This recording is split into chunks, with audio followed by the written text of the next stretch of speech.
பாபா நினைவு எப்பவுமே இருக்குது. கூடவே பாபா என்ன கொடுத்தாரோ அதையும் என்னை பாபா எப்படி என்னவாக என்னை உருவாக்குறார், என்னவாக உருவாக்கி இருக்கார். இல்லை அதே நேரத்தில் எனக்கு என்ன கிடைச்சிருக்கு ஞாபகம் வச்சுப்பீங்களா?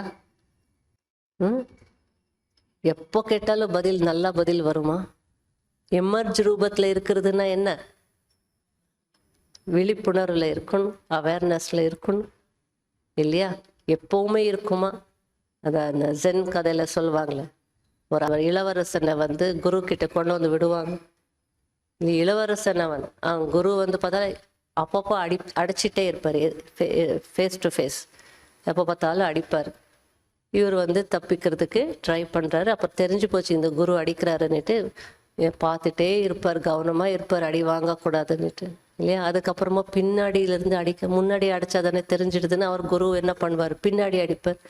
முதல்ல ஆரம்பத்தில் தெரியாது, ஏமாந்து போகிறார்.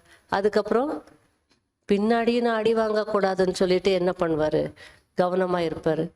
அதுக்கப்புறம் முன்னாடி அடிக்கலை குரு, பின்னாடி அடிக்கலை. அதுக்கப்புறம் தூங்கிட்டு இருக்கும் போது அடிக்கிறார் இல்லையா? அப்போ அவருக்கு தெரியாது, நல்லா அசந்து தூங்கிட்டு இருக்கிறார். அப்போ அடிப்பார், அப்போ அவர் முழிச்சிப்பார். அதுக்கப்புறம் அவர் அதுக்கு முயற்சி பண்ணுறார், தூங்கும் போது கூட நான் அடி வாங்கக்கூடாதுன்னு. அதை அந்த நிலை அடைஞ்ச பின்னாடி ரைட், இப்போ நீ தகுதி அடைஞ்சிட்ட, நீ போகலாம். அதே தான் மாயா கிட்டே நம்ம என்ன பண்ணக்கூடாது, அடி. அதுக்கு நம்ம முன்னாடியும் நம்ம நினைவுகள் பிராப்திகள் ஞாபகம் இருக்கணும், பின்னாடி இருந்து கூட அடி வாங்கக்கூடாது. தூங்கும் போது கூட அது தூங்குறதுன்னு அந்த மறதின்றதே இருக்கக்கூடாது, மர்ஜ் ஆகிடக்கூடாது இல்லையா?